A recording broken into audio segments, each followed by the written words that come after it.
Yeah. We are back at the S.H.I.T.S podcast. So we are either shooting the shit, starting some shit, or picking up where the shit left off, baby. Yo, my name is Monsoon Starrah, the coolest cat you heard thus far. Yeah. I'm Bubba Bar, one of the dreads you can't catch at the mall unless it's a outlet mall. Gotta get you some deals. Bitch, deals. Yo, special guest to the motherfucking podcast this week. Special guest to the podcast this week. Hey, funny ass comedian. Hey, he blessing us with his time. Yo, I want y'all to make some noise for my man Brian Rowe.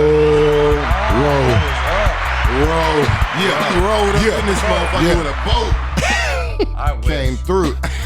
I drove down Lakeshore and I saw the boats. I'm like, but I wouldn't give. Spend the night on a yacht. Yo, hey man, like I always say, man, we appreciate y'all checking in with us, man. Thank you for having me. Man, dude, thank you for I've been coming. listening to the pod, man. I've been listening to it. What outlet malls do you go to? Because every time you say that, I'm like, I wonder what outlet malls he goes to. I go to the one right out by Wisconsin. Okay, all right. It's close to Key Lime Cove, the old Key Lime Cove that's renamed now. Great Wolf Lodge. Oh, yeah. It's not far from Great Wolf Lodge. That's how I found it. I was taking my son. He wanted to go somewhere, and he looked this shit up and found it. Oh, I want to go here, Dad, you know. So he got the fucking wristband, and he went swimming every day, all day. So all I had to do was just chaperone, make sure everything was cool. And then, you know, I just got bored, and I said, you know, I just want some new shoes. And you stay in Adidas. I looked up. Yeah, and that was another thing. I said, I need some Adidas. Oh, come on, man. You know, some Adidas things, 3 stripes. And I said, you know, I want some Pumas or Adidas. Yeah. And I looked up, you know, Puma or Adidas, and the closest fucking thing was like maybe 2 miles, 3 miles just straight west. I got on right back on 294 and went there, man. And I'm telling you, bro, the outlet malls are the shit. It's so many stores you really got to contain and impulse buy. It is insane and they're mostly outside too. They all outside. Yeah. They come out. You go in the store. You come out the same fucking door. You walk down. You might see another little shop you might like or interested in. You run in there. That's what get you though, right? The deals. Man, the fucking deals. Amazing, but then you drop the brand. Deals. You drop I the brought brand without... lotion. Look, now this was the thing. Perfume mania. I'm about to tell myself. I love the smells. So it's different. You got some smells. juke. You ain't got some juke From different seasons. They don't even sell that shit no more. I went in there like, hey, man, give me some cool water. I was like, bro. It's you guys got brute. You guys got brute. It's a Hezekiah that's brought the last one. one. How do you spell that? A guy named Hezekiah just brought the last one. Perfume Mania had a deal going that if you bought one cologne that was like $199, right? Yeah. You bought another cologne that was over $70, 69 or above. Yeah. They would throw in some shit. By the time they was done with me, I walked out of that motherfucker with like maybe not even. I was at 180. I was under $200. But check this out. I got a jug of fucking lotion. Jewel time. Now, fellas, what we need to know is you have to be fresh out of the shower. I prefer to be fresh, right? When I'm finna go out. So I'm gonna take a shower. Now, what they showed me at the spot, you take 1 squirt of lotion, 2 or 3 squirts of cologne, fragrance. Mix that shit up and rub it where the fuck you want to. Now you're lubricating your body, and the scent doesn't float away like it, you know when we take the bullshit spray bath, right? We lubricating. Now that noise is nasty. Yeah, the noise. So look, that noise is nasty as hell, bro. I'm watching this motherfucker use this jug, bro, and he got this big ass jug, and he like, then he take this every scent, bro. He jugged me up, and he's like, that sound even worse.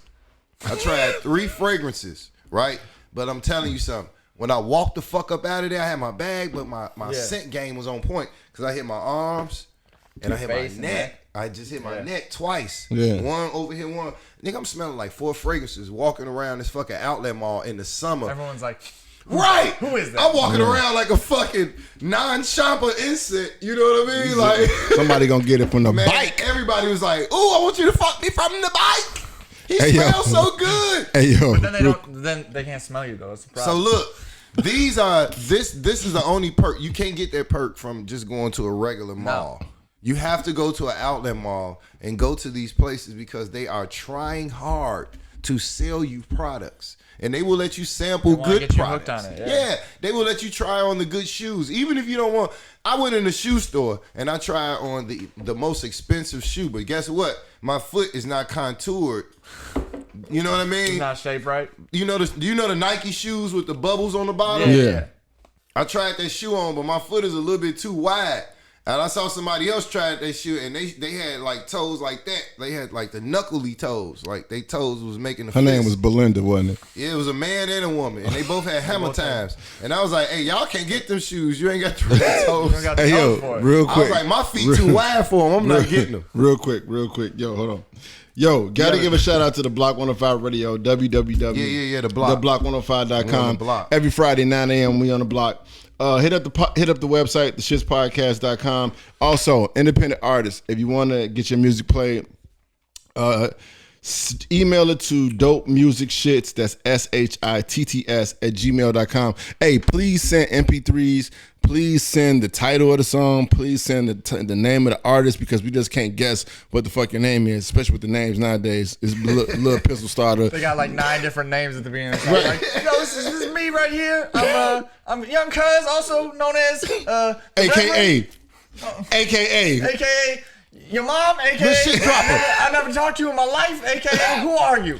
AKA I don't like napkins. AKA who took the trash out? Yo, so check it out. So check it out, y'all. This is big news for us, and we just found this shit out today. Big bum clock news, me say. Yo, starting on Thursdays, 9 p.m.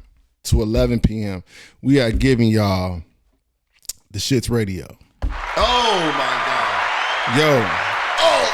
The S.H.I.T.S Radio. My God. 9 p.m. to 11 p.m. It will be broadcasted on. Hold on, let me make sure I got this right. It will be broadcasted on. God. The app is Support District Radio.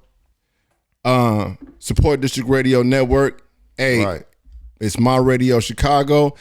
9 p.m. to 11 p.m. every Thursday. The S.H.I.T.S Radio. So, yo, really, independent artists, send us those MP3s. You want to get your shit played. Tune in, turn up.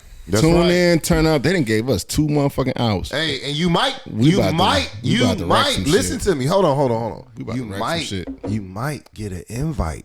Oh, to come through. Live. To come through. And really promote. And if you come live, listen, we have a segment where we're going to ask you to showcase your talent. So all rappers, be prepared to spit some shit. Yeah. All comedians. Bring bars. Comedians might be you might have to roast the motherfucker. We're gonna get into that too. We're gonna get into that too. We gonna let the comedians go ahead and if they wanna, go ahead and let loose their talents, for the free, just to let you know that they are really about their craft. Singers, you're gonna have to sing. The singers gonna have to sing. The house music makers are gonna have to make us move and groove in our seats. Ooh. All that shit. Hey, everybody's being put to the test on the shits because we are about the shit, the real shit.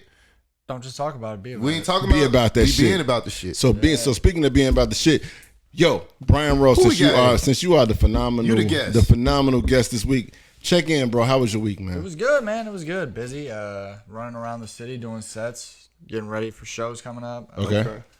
That's my life, man. I go to work. I wake up at 5, go to work. I work in construction management. Ooh. Get the fuck out of here. Yeah.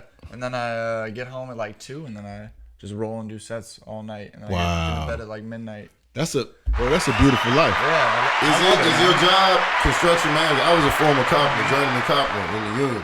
So is your job like? Does it gel well with your career? Like, do you use that a lot of times to like come up with material? No, not really. Actually, like a lot of I have material about construction stuff, but it's mostly like that I work in management because I don't got the body to do construction. They're like, dude, this is true. I was doing a job at a school, at a high school, right? And this teacher came out and she goes, "Hey, could you find someone with some muscles to move these boxes for me?" I was like, "Are you for real right now?" Sure. I walked over and picked them up. I'm like, "These are 20 pounds. I have no problem." I'm like, I know I'm thin. I'm not dying. Bitch, I can lift this up. Come on, man. I know I'm this thin. poor I'm baby not about to die. So don't play with me. Like, hey, yo. Yo, I guess Bubba Ball did his check-in earlier, so we're gonna take a break real quick. We're coming right back. Hey, yo, check it out, y'all. Shout out to all the people out there that's skinny, but it still knock your ass out with one punch, y'all. It's the Shits Podcast, y'all. It's the Shits. Tune into the Shits Podcast every Friday at 9 a.m. on the Block Radio. That's www.theblock105.com. It's the Shits. We are back at the Shits Podcast. Hey, this week, man, we are kicking it with Brian Rowe. That's right. Yo, about to get into him, my man. He gonna tell y'all what he got going on, and we just gonna pick his brain. You know. That's right. So, my question to you, my first question to you is this: what made you get into comedy? I know you hear that all the time. Yeah, no, it's fine. It's actually crazy. I wrote my first jokes when I was in the 8th grade. Mm-hmm. Damn. So like I did like Dane Cook. Like I was really deep into Dane Cook, and like then I got really into Chappelle's show. Okay. And before I went to high school, my aunt used to do this thing where she'd take all her nieces and nephews to New York City. Okay. And we were walking around, and I just was observing stuff, and I like started come up with jokes in my head, and I was like, "Oh man, Dane Cook does this," and it sounds bad to say because like it's like Dane Cook is just a guy. Because he's Dane Cook. just the guy. Yeah. But like that is like he's the first person who made me realize, oh, anyone could do this. Yeah. Like you not anyone. Not anyone, but like if you have the mentality to do it, you can figure it out and piece it together. Yeah. Then I went to high school and thought I was going to be a basketball star. And that didn't pan out. I'll tell you that much. That didn't pan out. Right. And I was sitting in the cafeteria senior year, and I was like, oh my God, I don't have any other hobbies. I was sitting around with my friends, and I roasted one of my friends, and he goes, man, you're real funny. Why don't you be a comedian? And I remember those 2 jokes I wrote in 8th grade. What were they? I'll tell them in a sec. They're garbage. But then I was like, all right, I wrote those jokes, so I just started writing everything, every funny thought I had down in a notebook. And then I got to college, and I found an open mic my freshman year at a coffee house, and I just started going to that every week. Yeah. Was that the cherry breaker, pretty much? Yeah, pretty much. Yeah, I did my first set. I remember doing my first set, and I was like, oh man, it was fine. There was a few people in the room. The second set had like 25 people in the room now that I look back on it. Okay. But like to me at the time, because I didn't realize how small that of a room it was. I was like, that's 100 people right there. Right. That's all that fucking matters. Now I'm like, oh, I've done 200 people in a room. That was like 10, easy. Like that was like 15 people. I was like, easy. But it felt like 100, 200. So what was the biggest crowd you did? The biggest crowd I've done right now is probably around 200. I've done Laugh Factory. Okay. Yeah, oh yeah. Hell yeah. I like the Laugh Factory. That's a nice amount of people. Yeah, I've done a few. Those shows are cool. Like Zany's, I recently did. It was 85 people probably. Okay. And that was really cool because like the room, everyone told me that room's designed where it feels like the laughter comes like a wave. Like it rolls. Rolls back. And that's better for you though. And I didn't realize like when I got up there, it was like a religious experience for me almost. Cause I was up there and I got hit with that laugh, and I was like, oh God. I was like, I would never want for me. I was like, I would never want to not do this. I was like, I'm gonna live this forever. Lord. So I heard you say he said a religious experience. I heard you mention a couple of names earlier. You mentioned Dane Cook, and you mentioned Chappelle. So is it safe to say that those were your influences? Yeah, sure. I'm going to see Chappelle tomorrow. I'm driving up to Milwaukee. Get the fuck out of here! No, I just because I saw the 2 times. I saw the ticket. It was like $80. I was like, I'll drive. That's up to it. Milwaukee. Yeah, I'll drive to Milwaukee. Hell yeah! And my friend was like, "Oh, I'll go with you." I was like, "All right, cool. You can drive." Now is it gonna be one of those 20-minute? Dope. Not even. No. He's probably he's like in an amphitheater, so he's probably gonna be doing. I hope an hour. Probably. Okay. Maybe. You never know. Chappelle sometimes just does 2 hours for no reason. I mean, he can. I mean, like I feel like to do him and Dane Cook. They used to go into they set the records for longest sets. They did it consecutively for years, where Dane Cook would go and just do like 7 hours. Get the fuck out. Get the fuck out of here. 7 hours. And then Chappelle went and did it one time for like 8.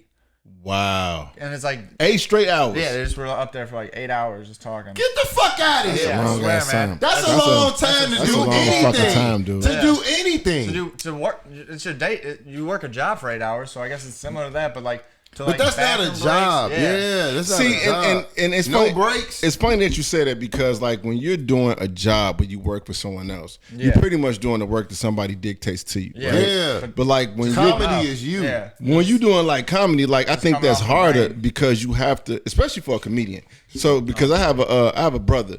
Ty Barnett, he's a comedian. He always tell me about how comedians would think they have a 5-minute set, or they got an hour-long set. I don't mean to roast Chance the Rapper. Okay. But he went on. So I actually performed right after Chance the Rapper at the Laugh Factory once. As a comedian? Yeah. So he did stand up. This is a true story. Oh shit. So Chance the Rapper one time was at the Laugh Factory. He was just on a date with his wife, and he was watching the show. And a newer comic went up, and he put on his Instagram story. He's like, "Oh man, I could do better than this comic." Yeah, I swear he put that on his Instagram story. And that comic was the host of the open mic that night. So he went up to him and was like, "Hey man, if you want to go up, you can." Good move. Yeah. And good fucking move. Yeah. And he's like, and then Chance went up and did 5 minutes. Terrible. It was not fun. It was, I mean, he had like good concepts, like their premises. Like they're ideas, but they weren't like worked out. And he's also not a comedian. He's a rapper. So he don't know. So he doesn't know. So he went up. Kind of a bomb, and then the dude went up after him. Didn't say anything about Chance the Rapper being on there. Just killed it. No, he didn't do well. And then I went up 2 comics later, and I was like, "No one's gonna acknowledge Chance the Rapper. We're just on stage." I'm like, "We're not gonna talk about this." Wow. And then I did my thing. It went fine, but then the crowd realized Chance was gone. They all kind of funneled out. That's how open mics are. Open mics a lot of time are just. But lately, the open mics have been like at Laugh Factory. They've been packed because people just want to see live entertainment. Yeah. So they want to get out the house. Yeah. I feel like this is a great time for it. So not only do I think that it's a great time for it, especially with comedians, I also feel like comedians need more credit as far as when they can have a 5-minute, 10-minute solid set. It takes time. That's a lot of newer comics. Like you come out and you're like, oh. When I started, I was insanely arrogant when I started. Okay. I was like, when I was in college doing my first mics, I thought next week Lauren Michaels is gonna be driving through West Lafayette, Indiana, and just find me. And I'm gonna be on SNL. I'm gonna be on SNL. I'm on, bitch. And I didn't know. I spent 4.5 years like delusional, thinking I was gonna be like the next big thing while I was in college. And then I got out of college and I moved to the city. And I was like, oh, there is no skipping the line. You have to put the work in. And for the last 5 years, I've been grinding. You gotta work nonstop. Gotta work. And things are just starting to click now. 5 years in. So bro, come on, man. Talk about that. It takes time. I mean. It takes time to get. Well, I have I would say at least a half hour right now. I could probably do a half hour solid. Okay, solid half hour. Yeah. I did 20 minutes a couple months ago in Michigan. Went real well. Okay. And like since I've developed more material, so I could do a half hour right now confidently. Like it's not one of those things where I'm like, oh, I could do a half hour. No, I can do a half hour. Solid. Yeah, solid. Yeah, solid. But like newer comics come in with the mentality, oh, I could do a half hour. You can do 4. You can do 4 right now. You can do 4 minutes, You can do 4 minutes, and it's gonna still be okay. And get a decent laugh. And even me though, like when I'm developing material and I'm working things out, it's still like it takes time to figure things out, for things to click. It doesn't click right away. So a lot of times, like some of my jokes, I sit on for years without figuring them out. Get the fuck out of here. And then it just clicks in. Like I had a joke that I started doing a while back, and then like after a while, I was like, I'm not gonna keep doing this. Yeah. And I went back and revisited it like 2 years later, and I started and then I pieced it together. I was like, okay, that's how I've always seen it brick by brick. I've always seen it as like a puzzle, right? Yeah, see. To me, it's always been a puzzle that you're the only person that has the pieces to. That's it. Yeah. And when you put them together, you create laughter. Yeah. How you put them together? Yeah, that's exactly. I heard some shit that you said. You're a fucking magician, bro. You said it was funny as fuck to me. You said if you shave your beard, you can. You could be a threat for the. No. It's this is what my body looks like. I'm barely here. I'm barely alive. Yeah. And I'm like, right now, the only way I can get laid, shave my beard, trick a high school teacher. That's all I can do. Because I have the body of a high school senior, man. I got a high school senior's body. Right. Okay. So, what high school did you go to? I went to Bartlett out in the west side. Okay. So that's crazy. Y'all play how was high school for you? It It was all right. I mean, I kind of slept through it. I mean, it sounds terrible to say it as like it sounds terrible to say it as an adult, but like not really. Back no, not really. The thing is, I got really good grades, and I was just like, I'm just here. I'm like, I don't really need to try. Right. Was school easy? Like, it was like super. Because like I think as a kid, I did so much like homework and stuff, and I just kind of developed like a really good memory. Okay. Where like once you have that, it's like, all right, this is just kind of memorizing stuff and pretending like you care. Mundane. One of the funniest stories I have from high school was my junior year. I totally forgot about this until one of my friends told me, and he's like, "Do you remember junior year? We were sitting in physics, and I was playing a game on my iPod. We didn't even have iPhones. Then. It was iPod Touches.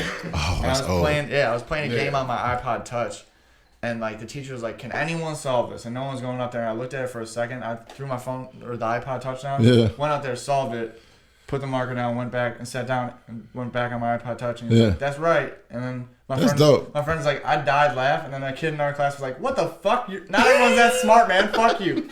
Son of a bitch. I don't know. I'm like, what? None of you were answering it. He asked. Right. I was like, "I'll do it," and I'll just go back to doing what I was doing. Yeah. And then I got to college and I found out shit's hard. Easy. Man, shit wasn't easy. Listen. Hey, I will be the second to attest to that. Hey, yo, we got to take a break real quick. Yo, shout out to all the motherfuckers out there in high school, man, that thought they was graduating but still in high school right now, going on their fourth prom. It's the Shits Podcast, y'all. It's the Shits. What up, ladies and gentlemen? It's the American Dream, the American Nightmare, the Heartbreak Kid, Young Barker. And when I come to Chicago, I check in, I get on the radio with the Shits Podcast. One more time, man. Give a big shout out to the Shits Podcast. Young Barker Productions, man. Holla us. We out here. We are back at the Shits Podcast. We are talking to Brian Rowe.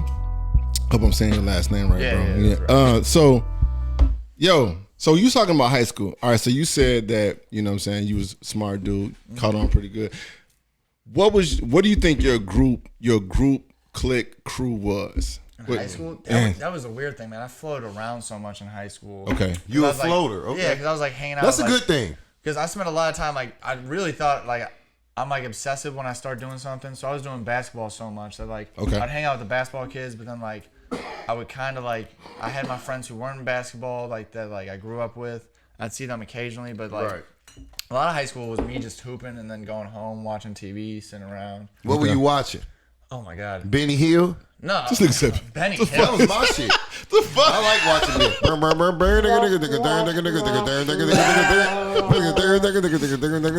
Benny Hill slapped the shit out that dude. Benny Hill, let me tell you something. Benny Hill was the first time that you saw a woman beating the shit out of a man with a purse. I seen that shit in my house, motherfucker. Right. If you didn't see it in your house, many times. You saw it on TV. You was like, "Damn, I recognize that shit." Right? Mom and Dad, is that you? Right. It was crazy. That shit is real. Benny Hill exposed us to some pervert shit. What? And yeah, because he used to feel on that old lady. He said, "What?" And he used to, and that old lady used to beat Which his one was ass. you watching? You was watching Benny Hill Uncut, motherfucker. Benny Hill late night. Benny Hill used to walk up to that lady like, he be looking all corny and shit. Next thing you know, she popping his ass that purse. So, all right, let me ask you this about high school. Do you think that high school I mean, I know you're not in high school. Yeah. But do you think high school students of today are more brutal with the bullying, or are we just too sensitive? I think it's different, right? Because like, very. I got some stories actually. All right, so when I was in high school, there was this kid who was like, he was the jockey like dude. He used to football. Fuck with people. Yeah, football. He used to just fuck with people. Meathead and shit. It wasn't so much bullying. He pantsed me one time in gym, caught my underwear too. I was like, oh shit. I was like, I hope no one saw that. And one of the hottest girls in our school definitely saw that shit. Dude, I was like, that's like one of the fucked up moments because you hope the motherfucker pants you that your shit at least up. You know? Yeah, but at the time it was not. It was like, oh shit. I was like, oh god damn it. Ain't get no pussy. Go ahead though. So like you had like kids like that, and then like, but like there wasn't like kids stuffing kids in the lockers like they showed in like fucking movies and shit. But now like with all the psychological shit on the internet, dude. But also it feels like they kind of like rally around people easier. Yeah, I mean, they still fight though. My dad used to be a high school gym teacher and that want that. Okay. And he works as a dean assistant at my old high school. Damn. And it was funny. We were on the phone the other day, and he's like, "Yeah, I'm just sitting in the cafeteria, just doing cafeteria monitoring." And then he I was like, oh yeah, the old cafeteria. I was like, I saw a lot of really good fights in there. He's like, yeah. He's like, haven't seen any yet. And we hung up. And then 20 minutes later, he's like, there was a fight that you jinxed it, motherfucker. He's like, Muhammad Ali and Frazier would have been amazed. He's like, they hit each other with right hooks at the same time. Wow. And he's like, it was a girl and a guy. And he's like, it was a big girl. And he's like, he hit her and she hit him hard as shit. Like and he's a like, motherfucker. Yeah, he's like, Ali and Frazier would have been like, that was a good fight. That shit is crazy, man. I know, like with me back in high school, it was just like, for you to say that, bro. It's insane. Oh, but God, I remember it was a girl, not to cut you off. Go ahead. No. It was a girl that in my like 5th or 6th grade, her name was Teresa. And now I bumped into her. She works at the DMV. And she's still knocking motherfuckers out. She's not that big. She's not that big now. Yeah. You know what I mean? Now, I'm tall. I'm 6'4". So now I'm a little taller than her. But back then, she was at her peak height probably. Yeah. Then she started having seizures. So that really made it like, you really don't want to fuck with her. You know what I mean? But when it came time to throw them hands, she was not hesitating. She was straight coming out like, poop, poop, poop. She been training. And then she'll fuck around there. Don't do that. Bro, you can't do I had a friend in college. But that's my girl. She looked out for me at the DMV. Shout out my girl, Teresa. I ain't making fun of Teresa. You just did, though, motherfucker. No, that wasn't her. Teresa never did. She never did no shit like that, you know. But somebody else did, though. She did have a seizure at school, and that's what opened my eyes to seizures. I never knew what that was. No pun intended. I never knew what seizures was. I had a friend in college until I had a classmate. Epilepsy. He had epilepsy. Okay. And one time the cops busted up a party that he was at, and he faked a seizure to get out of being arrested. And he's like, and it worked. He's like, I got out of it. He's like, I didn't get arrested. He's like, I don't know what to say, man. He's like, I got out of it. And you know what? He's an engineer now, so nothing's safe. Nothing's safe. Nothing's safe. You gotta do what you gotta do in this world, man. I say this on stage. So I have a civil engineering degree, and one of my best friends in the whole wide world, he designs the electric grid. Okay.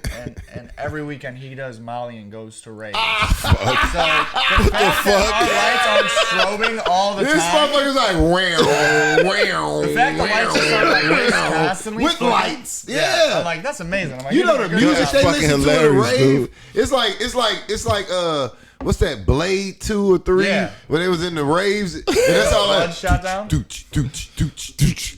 Yeah. And the fact the lights aren't doing that, I'm like, wow, good for you, man. Keep talking. So it made me feel like, is that the average BPMs for like some rave shit? Like, it's never nothing slower than that. No, it's a certain pulse. It's a pulse. I don't ever go to any of this shit with them because I'm like, this is awful. I'm like, this is you're not on ecstasy. You got to be on X when you go. Yeah, they do like MDHD. They do like that like house music shit, whatever. It's not EDM. MDM. But like they'll hit you with the bass drops. Oh yeah. So that's different. Like that's gonna get you. They'll do like a slow build up with the beat. Yeah. And then fucking hit you with the bass drop. That bass drop. Yeah. That's to get you. That bass drop is what gets you. It's that blade shit. I'm telling you, it's that blade shit. They reverse that blade shit on you. Now you in there, you got like 2 white girls on you. You having the time of your life. They picking your pockets. You got. He said they pick your pockets. Yeah, you fucking around with glow sticks. They got a glow stick around your neck, nigga. You said this is gonna be a night to remember. Night to remember, you never do. I'm looking at Rose and drifted off and shit. He got this little head monster. He floating off and shit. I'm like, fuck this one pill. I'm scared of that shit. This one pill. Speaking of remember, can you remember the first venue you did? The first show? Yeah, first show. Yeah. So the first show I did, not counting any of that college shit. That shit don't really count. No. Real show. When I was in Chicago, I did the first show I did was, I'll tell you the first one that was legit and the first one that was technically a show. I did a show out in the suburbs. There was 5 people in the audience. Oh damn! And I was like, whatever. Right. I still got to do it. Yeah, you just gotta do it. I'll do 5 people in an audience right now. I don't. Yeah, I know some females that said that too. Go ahead though. I know more than a few. So I'll just after work. I'll just go do it. I don't care. So I went and did it. It went fine. But then the first show I did in Chicago was at the Comedy Bar. Okay. I was opening. It was a guest spot. So like the way most shows are run, you have a host, a guest spot, a feature, and then the headliner. Yeah. Okay. So the headliner was Joey Villagomez, really big comic out here in Chicago. If you're listening, look him up. He did Bill Burr's TV show on Comedy Central. Okay. So he's a big deal. But then there was a feature act, and then they had another guest spot drop in. So like I did it, and my friends came out, and I was like, oh shit. And one friend's in the NHL who came out, and then like afterwards we went out with him, and I was unemployed at the time, so we just fucking partied our asses off. It was a cool experience. It sounds only right. You know, I don't got to get up and go to work tomorrow. The funny thing is, it was just this like 6-minute spot, but at the time I was like, this is the biggest deal in the world. Yeah. Now I'm like, oh yeah, I can do that, no problem. See, and that's the beauty of it though. Is that what it meant for you? The stages of it. So it's the plateaus. When you get to the plateau, appreciate it and then keep moving. It's like I feel like it's like a video game. Like once you complete a level, you feel that shit. You know what I'm saying? You done went through all this frustration of trying to get over this board or this level, whatever. And then once you finally do it, you feel like you just did some major ass shit. So you went from that 5 people to the 25 people to like big ass crowds, the Laugh Factory. So that's the thing about comedy, though, is like there's an awareness that you're building towards something, but also that thing's not gonna last forever. Right. So there's people doing stadiums right now. 5 years from now, they won't be You're back doing clubs. Right. So you appreciate what you have while you have it. Yeah. And then you just. But the thing about it's called comedy, marriage. I mean, go ahead. That's funny. The thing is, you just appreciate what you have. I love you, baby. It. I love you. Don't get that wrong. Go ahead. So you appreciate what you have it, and then when you reach that next level, appreciate that. And if it goes backwards a little bit, there's nothing wrong with that. You still love the thing you're doing. Right. You just love it at whatever level you're at. All right. Yeah. Yo, we got to take a break real quick, and we coming right back with this interview with man Brian Rowe. Hey, yo, shout out to all the comedians out there that performed in front of 5 people, and 3 of them actually worked at the venue. It's the S.H.I.T.S podcast. It's to your show. Jaja Smith, Zevin Heaven at gmail.com, Zevin Heaven at Instagram, Zevin Heaven Facebook, Jaja Smith Facebook, Jaja Smith 20 Instagram. I have the cupcakes that you need. I have the cupcakes that you want and all the flavors, any flavor that you can imagine. Chocolate chip cookies, any type of sweet treats. That's why it's Zevin Sweet Treats, y'all. Mobile, if you want to call me, area code 872-225-2680. That's 872-225-2680. Back at the S.H.I.T.S podcast. We are kicking it with Brian Rowe, the hilarious Brian Rowe. Yo, Brian keeping it real though too, like a motherfucker. So I'm glad you said that, bub. So listen. So with that being said, keeping it real, if they did a movie of your life, how much do you think they would be able to include without people being hurt? Ooh, that's interesting.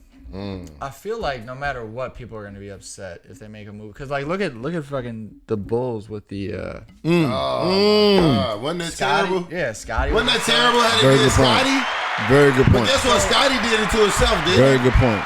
Didn't Scotty do it to himself? Yeah, see, because that's the thing is, everyone looks at it from their own perspective. So you could if let's say you did do something to somebody, in your mind you justify a reason for it, but then seeing it, you go, oh, that's later. That was really fucked up. Yeah, later That was on. really fucked up. Or Hindsight. depending on your ego, you go, oh no, why would they show it like that? I didn't do that shit. Yeah. So That's for the narcissist. You frame things in the mindset in which you want to. Everyone processes things differently. Yeah. So you frame it in the way that's easiest for you to process. And a lot of people like to live in that bullshit, not real, make up their own thing because it's easier for them to handle it than to just deal with their shit. Right. And fucking grow. Because that's the thing about growth. That's accountability, though. What you're talking about is accountability. And nobody likes accountability. No. Being accountable Accountants do. for your fucking whatever it is that you do, whatever decisions you make, right? Whatever opinions that you have, when you say that shit, you stand on it and be accountable for it. But this society gives you the fact that your feelings mean more than accountability. So doubt. with a comedian can't make a joke because you feel a certain way. Go there. And now, you know, you have to apologize for a joke you fucking made 6 years ago. That's the because thing. you get offered to host a fucking the Oscars. a Oscar award. You make it to the Oscar hosting. Yeah. What's your opinion? You're gonna make it. You're gonna make it. But are you gonna apologize? No, you can't. You can't apologize. That's the for problem with like a lot of this. Why don't they understand that? Talk to the people. Cancel culture is not real. It's something like as far as entertainment goes, it's not real. Like you can get canceled at your job and shit, but really that's just getting fired. Mm-hmm. So there's people who fuck with you, and there's people who don't fuck with you. Right. That's the way life goes. Anyone who's trying to cancel you, don't fuck with you. Yeah, they're not. There's someone who doesn't fuck with you, so they're finding things. Yeah. And they're trying to perpetuate that idea. So if you address it, then you're acknowledging that there's a reason to be canceled. If you just go, all right, it was because like, let's say you wrote a joke like Eddie Murphy's shit, right? Yeah. Right now, a lot of that shit wouldn't fly. No, you couldn't say none of that shit. And Raw, the shit Delirious. When Delirious. He's talking about Betty. He's talking about Mr. T fucking someone in the ass. You couldn't say that shit. But the thing is, you frame it in the time period. So in the time period, you hear the audience. They're laughing, right? They're laughing along. So that means because it was cool then. They're agreeing with it. So now it changes. But like that doesn't take away the fact that it was funny at one point. Yeah. Mm-hmm. So people grow and change, and even like comedians will say this. Like you could listen to any interview and they're like, yeah, the stuff I was doing 5 years ago, I ain't doing that shit. I wouldn't do now, and I wouldn't say it's good now. Yeah. Because you grow with it. So to be like, oh, you said this 5 years ago. Yeah, that was someone else 5 years ago. I was in a different space. Yeah, exactly. I've evolved. You know what I'm saying? It's supposed to be no one has zero skeletons in their closet. I don't care who you are. There's someone. Shit. Because like. Is it fair? Is it fair though? Even like the most like, you gotta do everything right person. No, I'm believing that shit. They've done things too, and Is it fair? if you ask someone else, I bet they'd be like, oh, but what about this from you? I remember when Jesse did this. I remember when shout out to Jesse Jackson. So let's talk about this. Is it fair for people to take a joke that you said 5 years ago, 10 years ago, whenever, just because you're offered an opportunity now, right? And the spotlight is on you harder. You know what I mean? They're allowed to. I mean, that's what free speech is. They're allowed to, but how you respond to it is up to you. So, I mean, if that means, and how other people respond to it is up to them. So, if that means they don't want to give you the job, that's fine. It'll provide other opportunities. Like, whenever someone gets canceled, I'm like, there's other opportunities. Yeah. Whenever they get canceled, it's like, all right, well, other opportunities are gonna pop up. Like, except for the baby. But go ahead though. No, like even the baby. Even like he did Kanye's. He did Donda. Yeah. Right. So have you heard that? Yeah, listen to the whole thing. What you think? How was your opinion? What was your opinion? Honestly. Think, so like when you look at there's this whole argument with like Donda, CLB. Donda is a complete work of art. Like so like it's a complete piece. Okay. Right. So like you listen to it, it all flows, it all works together. And then when you listen to Certified Lover Boy, Drake just knows how to put out hits. So Drake just has a hit. He's a hit machine. So when you listen when you listen to that, it's a bunch of hits. It's not a piece of like a work of art that's designed together. It's not him. So Donda's a complete album. I think it's better as an album. Okay. Drake has better songs. So like you have to look at them separately. But I enjoyed Donda. I thought both Kanye with Donda and Drake with Certified Lover Boy, they both kind of went. I don't want to say backwards, but kind of almost reflective on their sounds. Yeah. They went kind of bounced it back against towards each their other. old. They kind of went back towards their old like sounds a little bit. So it like reminded me of like some of the older things Kanye was doing. Yeah. Back before, like with My Beautiful Twisted Fantasy. I was like, right. I was about to say that. Sounds, I was like, oh, Twisted this. Fantasy. Definitely not college dropout. Yeah, no. I was like, it feels like. No, I didn't get that. He went to We broke. No. We broke. We ain't got it. Broke. Okay. Broke. So kind of shifting gears back a little bit. So as a comedian, you have the opportunity to make crowds laugh. Yeah. However, you do run into the situations where you have to deal with hecklers. Yeah. Right? Oh yeah, I have. Yeah. So in your opinion, do you think that the people that heckle are probably the more unattractive people, or the attractive people that do the heckling? Depends on the night, right? Okay. So comedians always joke about this. Bachelor parties and bachelorette parties, for some reason, go to comedy shows. which makes zero sense. Because like, why are you at a comedy show? Right. Go to a strip club. Go do Right. something. You want to see some dick? Why, pussy, go do something where you can talk. Why are you at a place where I'm the only person who's supposed to be talking? Right. So like on those nights, sometimes hot bachelorettes, but like other nights, like I had I had a show. Yeah, I had a show at like 5:30, a 5:30 Sunday show a couple of weeks ago, and this middle-aged woman was hammered. Right. And I was like, impressive. I'm like, good for you. Right. Like, good for you. You Right. get that drunk. But like, she kept talking, and like, it was funny because her husband was next to her and he was like, shut up. Oh shit. And he's like, he's telling me, I was on stage and she's like, he's telling me to shut up. I'm like, yeah, because he's sick of hearing you here and at home. Damn. Someone's like, that's Hold savage. on. What about shit at? Wait. There we go. All right. But that's the thing though, like, a lot of time hecklers are like, they have that mentality like, oh, I need to be heard because I'm just as funny Yeah. or my Right. opinion And you really matters. not. So the way I shut that lady down because she kept talking to other people's sets. I was like, ma'am, have you ever been to a comedy show? Right. And before she even talked, I'm like, no, you haven't because you don't know to shut the fuck up because I'm the only one who's supposed to be talking. Right. And the whole audience like applauded and then I was like, all right, That's she's not gonna dope. talk anymore. Like- so like, you have to like hecklers are a situational thing. You have to read the situation. So there's times where it's like, all right, you tell someone to shut the fuck up, it's not gonna go well. No. Like the audience is gonna flip on you. Yeah. Or there's times where you tell someone to shut the fuck up and they like, yeah, they should. So you have to read the situation. Sometimes it's easy to just like lighten it up, joke around with them, Yeah. make light of some in the room, do something like to kind of like tone them down. Especially sometimes when bigger dudes are talking to you and they're like, I can't fight you. Fuck. It's like, You well, be like, damn, I can't whoop this motherfucker, man. I've seen videos of dudes getting their asses kicked on stage. I'm like, that's not gonna be me. I'm like, not today, Look, Satan. you see my frame? Not today. You see, like, look now, I can try this Jedi mind trick on your ass, but that's about all. That's what you gotta do. You gotta whoop. So I guess this is a 2-part question right here. Mm-hmm. Do you believe that women are more attracted to comedians, and if so, why? I think it depends on the type of comedian, right? Okay. So there's a lot of comedians who are funny, but they're like real uncomfortable funny. You mean like ugly fun? I mean, yeah. What kind of fun? Like there's like people who like, it's interesting because there's people who like tell stories and stuff and like do certain things, and it's like they seem like, I mean, I think all comedians are really uncomfortable once they get off stage. Like, Okay. even like, even you got to be a little weird. Yeah, you got to be a little off to be a comedian. comedian. Yeah. So I think even like in most settings, it's like you deal with comedians and it's like, there's a certain uncomfortability with them. And like, there's dudes who are attractive, there's women who are attractive on stage, and then like you get off and you start talking to them and say, they're kind of hard to talk to. Right.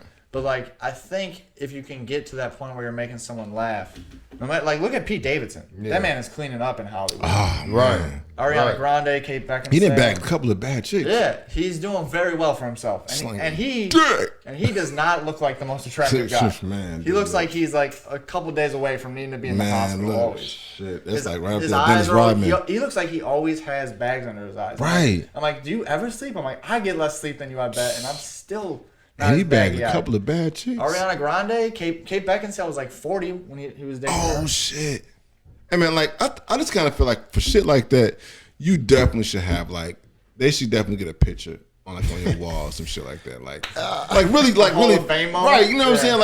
Like really bad chicks. Right, you know what I'm saying? Like real bad. they should definitely get a picture. 8s and up. We talking 7s. We talking strong 7s, but up. Right. The Players Wall of Fame. Player. There you go. There you go. No Whoopi Goldbergs. Hey, yo, check it out. So we got to take a break real quick. We come right back. I'm kicking my man, Brian Rowe. Hey, yo, shout out to all the dudes out there that thought they was fucking dimes, but it was really dark, so you was really fucking for us. It's the Shits Podcast, y'all. It's the Shits. Ever Evolved is a community of content creators leading the Chicago scene to new heights. Their most recent release, League Champs Volume 1, displays the versatility within the camp and its close associates. From curating events to running 2 music studios to dropping articles every day on everyevolved.com, Every Evolved is constantly cooking up new things and passing knowledge on to others. Follow them on Instagram at Every Evolved and Every Evolved Studios. All first-time clients get 1 free hour when they book studio time. If you're an artist looking to get more in the scene, hit them up for show opportunities. Every Evolved. And it's the shits. All right, we are back at the Shits Podcast, man. We're out here kicking it with my man Brian Rowe, and we just been talking about the gang shit, really just shooting the shit, man. And we was just talking about how attractive comedians are to women, and continue that Yeah, so I mean, it depends on who you like. I know comedians who are like good looking dudes. Okay. And like I've seen. Do you tell them? I don't need to tell them. They know. Okay. If you're like a really good looking dude, no one needs to tell you. You wake up and you look in the mirror every morning. You go, "Yep, that's me." Every day. I'm so you don't need to kill these hoes today. So like those people, like they're able to leverage like. That's the thing about comedy, right? Is people always say it's like, it's dudes trying to get laid at the end of the day. He's like, oh, look, I'm the funny guy. Yeah. So like, it is a lot of dudes who are like average looking. Like they're not like the most good looking dudes. So you use what you got. Like Pete Davidson, like I was saying, he does well because he knows who he is. Yeah. He knows his strong suits, so he uses those to his advantage. Right. Also, he's like 6'4", so it's kind of. Yeah. It's kind of hard to not pick him out of a crowd. Right, yeah. And also, once you get to that level, there's also levels to it, too, yeah, right? I'm 6'4", so yeah. And chicks just assume you got a lot of dick on you. Who is this motherfucker? Yeah, when you stand out, you stand out. Right. He's long dong. So, like, that's the thing about... He's hanging dong. The thing about, like, someone who's on stage is, like, I think naturally you go, oh, they're on stage, they have, like, a position of, like, power. Right.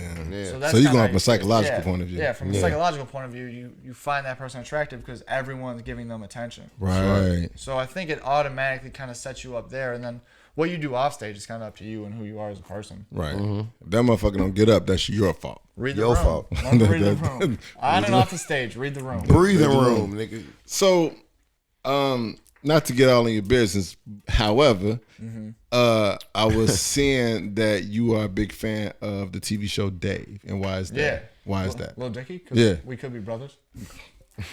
Our faces are almost the same. Yeah.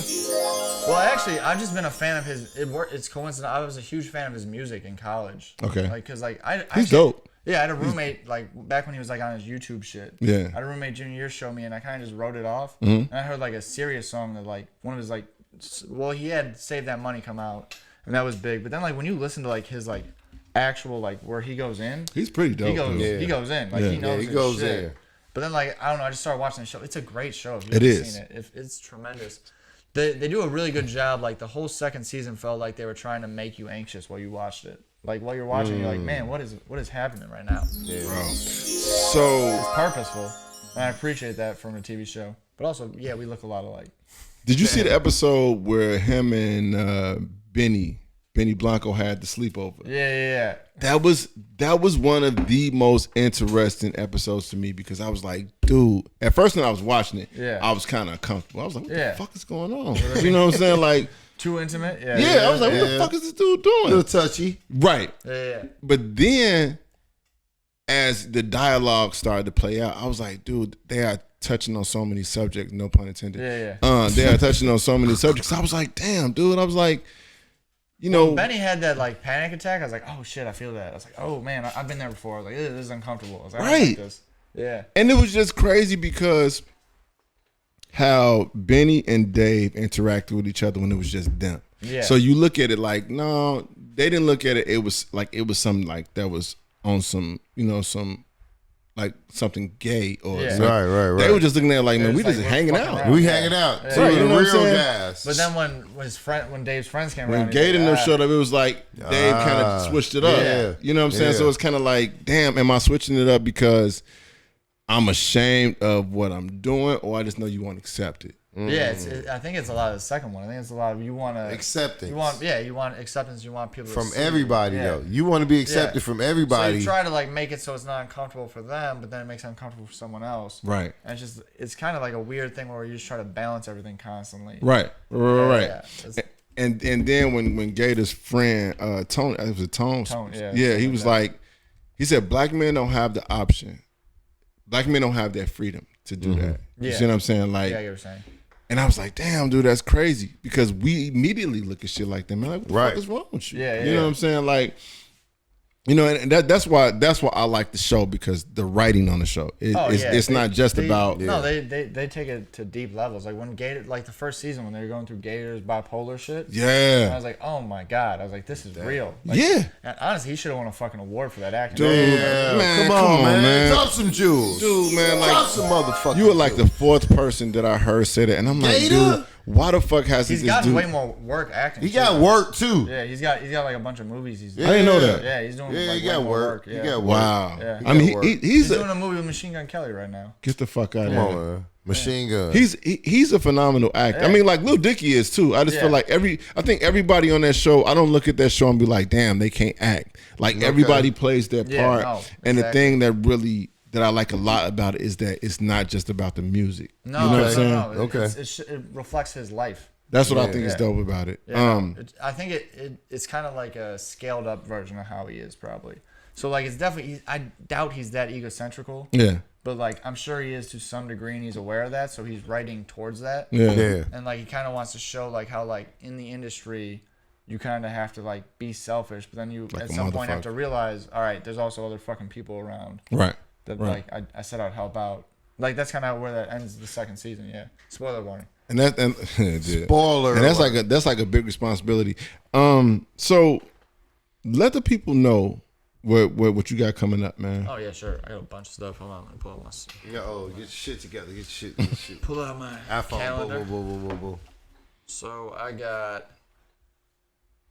nothing coming up this week. I got a wedding next week. So if you want to try to sneak in there and hear me do a best Wedding man, crashers. if you want to crash that and try to hear my best man speech, I'm sure it'll make somebody cry. And then I got Laugh Factory on Tuesday, September 21st. I'm going to be at the Mikey O show, which is a really big show at Joe's Bar on Weed Street, the 26th. I'm putting on a show at Stretch Bar and Grill the Thursday, September 30th. And then I'm opening for Tommy Davidson. Oh, Shrine. oh, come on, man. Opening for Tommy October 2nd. That's big shit right there. October 2nd, you can come check that out. Get tickets now. There's a link in my bio on Instagram, Brian Rowe Comedy. And I'm going to be in Milwaukee October 6th doing the Milwaukee Comedy Festival. And then back at the Laugh Factory October 7th. And That's what I'm talking about. Some more shit. Busy. Hey, busy. I need you to send all that shit to the inbox, man, because Yes, we're gonna sir. check that shit out. Yo, so before we go into a break, we want to get into this shit real quick. This is the part of the show where we have a little game. Get it together. Our participant this week is the phenomenal Brian Rowe, comedian, prankster, Dave Watcher, heckler, shutter downer. I don't even know if that's a word, but the game we're playing this week is called First of All. All right, so it's pretty easy, man. You know what I'm saying? It's not too hard, bro. Bring it on. So basically, first thing come to your mind, man. That's You it. got 40 seconds. All right, Spit it out. You ready? Mm-hmm. Quickest way to get arrested. Ooh, sell drugs. Quickest way to get in shape. Run. Quickest way to get fat. Eat Oreos. Quickest way to get some weed. The guy around the street from me. Quickest way to get on the radio.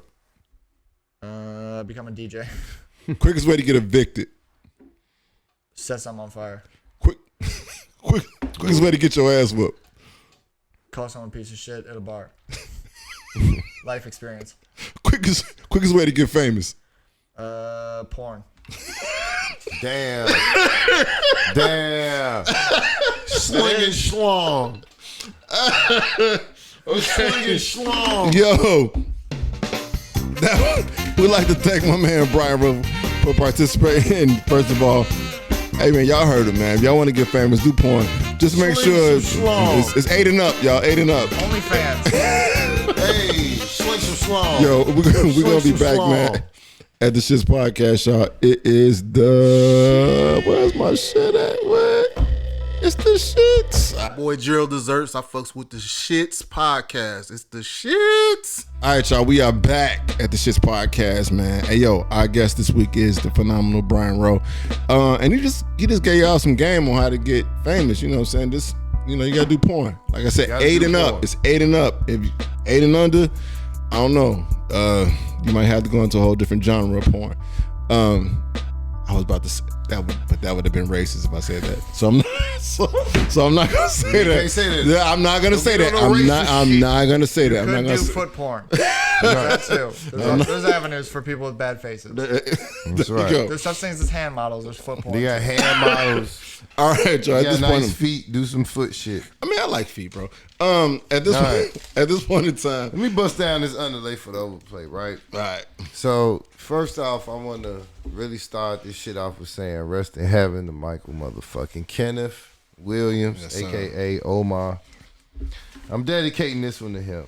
You know, I gratefully have to motherfucking say farewell to one of the greatest characters that I had the pleasure of actually meeting here in Chicago.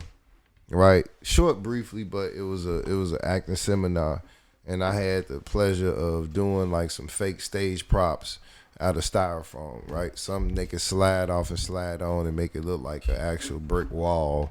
You know what I mean? So theater is really about props. You know, it's about you dressing up, going on stage, acting different, talking different sometimes, but the whole background is also different, and it can be transformed very quickly.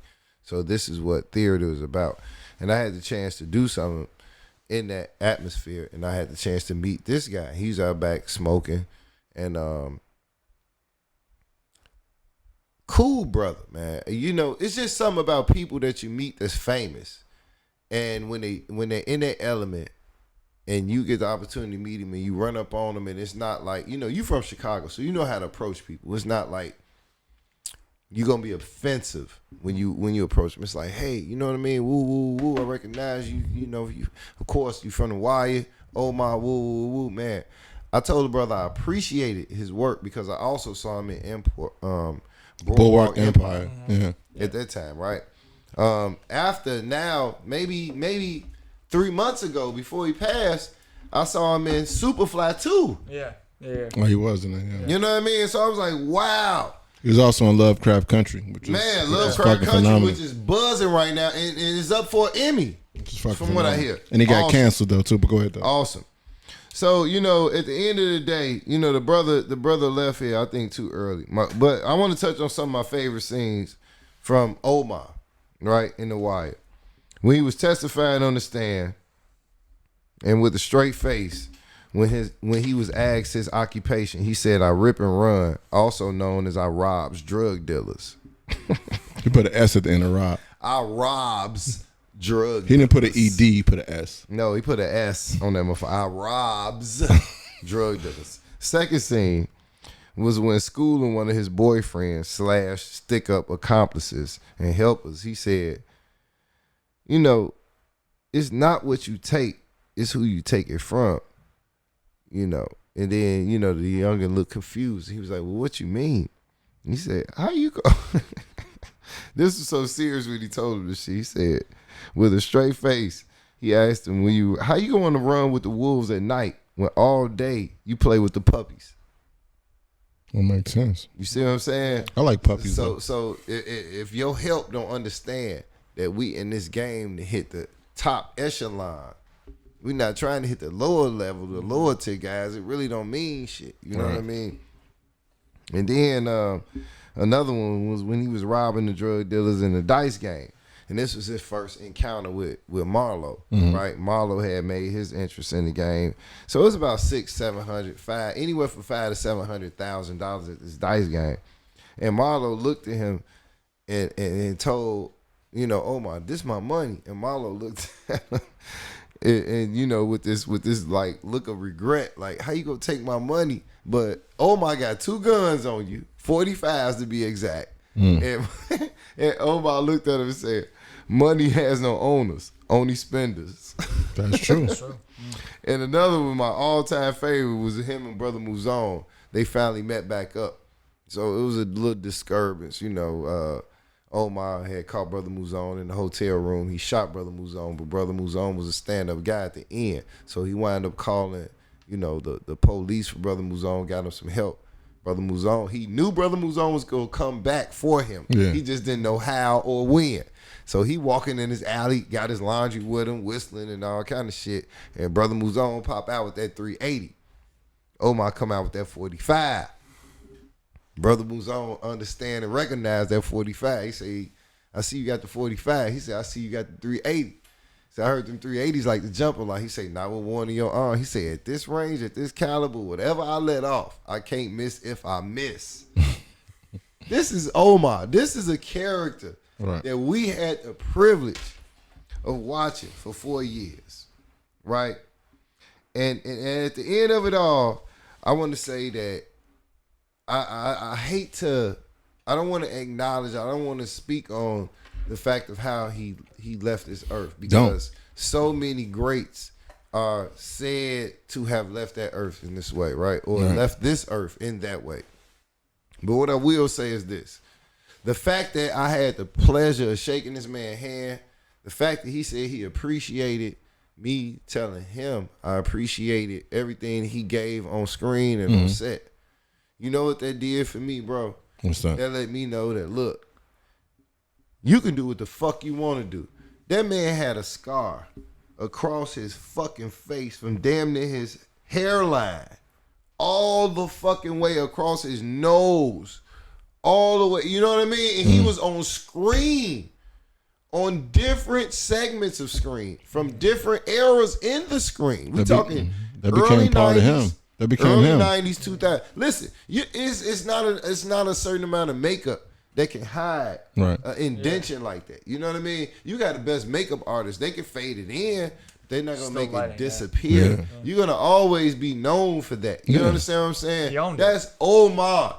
Rest in peace, Michael Kenneth Williams. Brother, you did your thing. You crossed the lines from different actors, different roles. That's true. You jumped into character when you needed to. I don't give a fuck what they say you left this earth with. Earth is a cruel place. I'm living. I'm still here. Especially when you take the TH off the motherfucker and put an F. I don't know what he went through. I don't understand what he went through. But all of us go through something. And when we leave here, people are going to say certain things about you. I just hope they get to say that you made this. You were on this show. You did this. Yes, sir. And you also spoke to people in your community, because that's what the fuck he did. That is true. He went back to the hoods that he was from, and he talked to people in Baltimore. He talked to people in New York. He talked to people. He mentored people. So with you playing roles, that also helps, because actors also touch people in this world just like musicians and people that make music. But when you go back, and when you give that time of yourself and you realize that just you talking to somebody can help them. Just you talking to somebody can change their outlook. That's the phenomenal thing. So I want to give that brother his roses. I made sure that, you know what I mean, I watched The Wire. Indicatively, I watched Broadwalk Empire. And you know what I mean, whatever he was on, man, I just want to give him his shit, because people are going to try to salt you out for whatever vice you choose to escape this reality. Right. Your reality is your reality. We can't change it. All we can do is deal with it and learn how to cope with it. And I pray that we all deal with it helpfully, and hopefully that you can still live. I don't want nobody to leave here. You know what I mean? So, you know, with that note, man, I'm done. It's no underlay for the overplay with that. It's just be responsible and accountable for the decisions that you make. If you want to do that, then make sure your children know that you love them. Make sure everybody on this earth know that you love them before you do that shit. Every time. Because we never know when you might not come back from that shit. Yes, sir. And on that note, I'm gone. Yo, shout out to my man Bubba Bob with underlay for the overplay. Shout out to Brian Rowe for coming through and shooting the shit with us, man. We appreciate it, man. You gotta come back, man. Real. Anytime, man. Hey, man, send us the info about them dates, because we want to come check it out. Yeah. Yo, shout out to my man Decadurs, aka Gorilla Glue. Double G, because he keep this shit going. He keep his shit going. Hey, yo, like I told y'all, starting on Thursday, Thursdays. Next Thursday, 9 to 11, the shit's radio. So we taking it somewhere else. So it's like, you know, independent artists. If y'all got music y'all want to get played, send I hope it to. it's mixed right. See it, thank you, please. Send it to Dope Music Shits. That's S.H.I.T.T.S. Dope Music Shits @gmail.com. Please send MP3s. You know what I'm saying? Hey man, send us your best. You know what I'm saying? We really want to get good music out there. If y'all making good music, and then you can be a hip hop, you can be an MC, you can be a rapper, you can be a singer, you can play the motherfucking piano, you can do polka. Cello. Well, I don't want no cello. We do cello, bro. You cello? You can play the flute. You get your little Kenny. You can get your little Kenny G on. Hey yo, and hit up the website, theshitspodcast.com. Check us out on Spotify. Check us out on Apple Podcasts, all podcast streaming platforms. And we appreciate all the support that we've been getting, man. Like, we honestly do. Like, for real, we've been doing this shit. I mean, not very long, but we've been doing it long enough. We've been doing this shit a long time. Long enough. So, 50+ episodes, man. Man, thank you, man. God. Come on, man. Yo. Shit.